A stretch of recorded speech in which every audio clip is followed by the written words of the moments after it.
«Эхо Москвы» в Уфе и общественная организация «Берзямлек» представляют рубрику «Говорим по-башкирски». Дорога. Юл. Размытая дорога. Ювылган юл. Размытая дорога. Ювылган юл.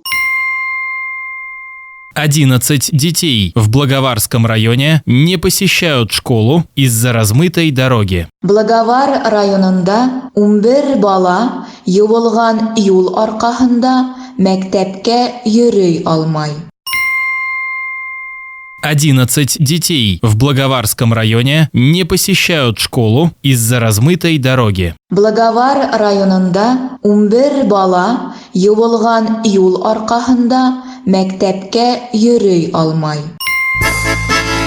«Эхо Москвы» в Уфе и общественная организация «Берзямлек» представляют рубрику «Говорим по-башкирски».